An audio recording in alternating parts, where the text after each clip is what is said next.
Dhatav MIDC परिसरातील रस्त्यांवर दररोज शेकडो केमिकल टँकर आणि अवजड वाहने बेकायदेशीरपणे उभी केली जात आहेत। अनेक टँकरमध्ये अत्यंत धोकादायक आणि ज्वलनशील रसायने आहेत। यामुळे कधीही भीषण अपघात किंवा आग लागून मोठी जीवितहानी होऊ शकते अशी भीती आता व्यक्त केली जात आहे।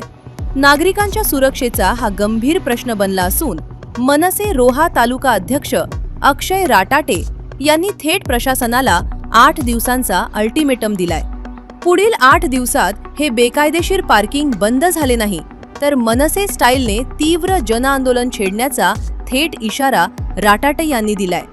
एवढेच नाही तर जैनवाडी स्टॉप परिसरात कोणत्याही परवानग्या नसताना सुरू असलेल्या खासगी पार्किंगवरही मनसेने गंभीर आरोप केलेत।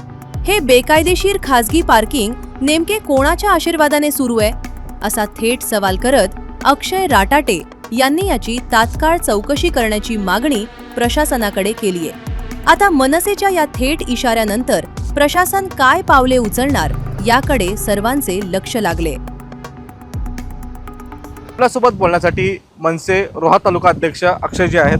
अक्षयजी, आज तुम्ही एक महत्त्वाचा मुद्दा जो आहे तो उपस्थित केलेला आहात की अनधिकृतपणे MIDC मध्ये म्हणजे लावणारी ही पार्किंग आहे टँकरची, कशा पद्धतीने आपण पोलिसांना निवेदन दिलेलं आहात आणि काय एकंदरीत आपली मागणी नेमकी आहे? नमस्कार, मी अक्षय राटाटे, मनसे रोहा तालुका अध्यक्ष। आज आम्ही रोहा पोलीस स्टेशन येथे निवेदन देण्यासाठी गेलो होतो। निवेदन अशा संदर्भात होता की रोहा तालुक्यातील धाटाव MIDC त्याच्यामध्ये असणारी अनधिकृतपणे चालणारी पार्किंग, त्या पार्किंगमध्ये मोठमोठ्या हजारडचे केमिकल टँकर इथे उभे असतात।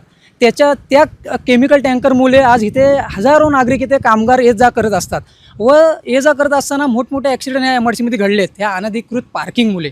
आम्ही वारंवार प्रशासनाला निवेदन देत आलोत, बाबा हे पार्किंग आहे ते लिगलीपणे पार्किंगमध्ये ठेवा, का कंपनीच्या आवारात ठेवा। आम्ही कंपन्यांना पण वारंवार सूचना देत आलोत, पण कंपनी आणि इथले अधिकारी वर्ग काही इथे काही लक्ष देत नाहीत। तर पोलीस प्रशासनानं आम्ही अशी मागणी केली आहे, येथे 8 दिवसाच्या आत इथले अनधिकृत पार्किंग चालणारी आहे ती लवकरात लवकर हटवावी, कारण इथे मोठा परिसर, इथे नागरिक वस्ती मोठी आहे। जर एखादा अपघात घडला तर पूर्ण वसाहत घेऊन जाऊ शकतो, त्याच्यामुळे नागरिकांना मोठ्या प्रमाणात त्रास होऊ शकतो। म्हणून 8 दिवसाच्या आत इथली पार्किंग हटवण्यात यावी, अन्यथा मनसेतर्फे मोठ्या प्रमाणात तीव्र आंदोलन छेडण्यात येईल। तुम्ही म्हणताय की 8 दिवसामध्ये जी आहे ती कारवाई करण्यात यावी, या संदर्भात आपण काय पत्र दिलेलं आहात का, निवेदन दिलेलं आहात का, किंवा मनसेची भूमिका नेमकी काय राहणार आहे? 2023 मध्ये सुद्धा MIDC अधिकाऱ्यांना, पोलीस स्टेशनला, प्रांत ऑफिसर यांना आम्ही पत्र देण्यात आले होते। 2024 मध्ये सुद्धा आम्ही पत्रव्यवहार केले होते, पण अद्याप इथे दिसून येत नाहीत की इथे ॲक्शन मोडवरती सरकार काम करतो असं दिसण्यात येत नाही। त्यामुळे आम्ही आता परत सुद्धा आम्ही त्यांना पत्रव्यवहार केला आहे।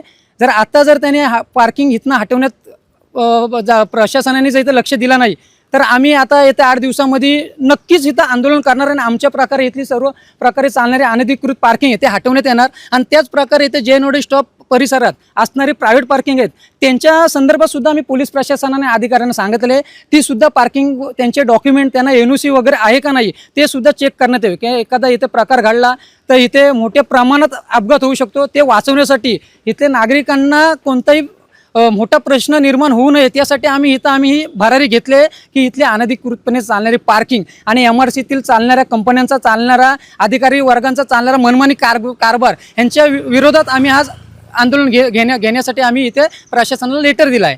धन्यवाद आमच्याशी बातचीत केल्याबद्दल। हे होते मनसेचे रोहा तालुका अध्यक्ष अक्षयजी राटाटे यांनी प्रशासनाला जे आहे ते एक इशारा दिलेला, अल्टिमेटम दिलेला आहे की 8 दिवसामध्ये ही जी अनधिकृत जी पार्किंग आहे ती हटवली नाही तर तीव्र आम्ही आंदोलन करू।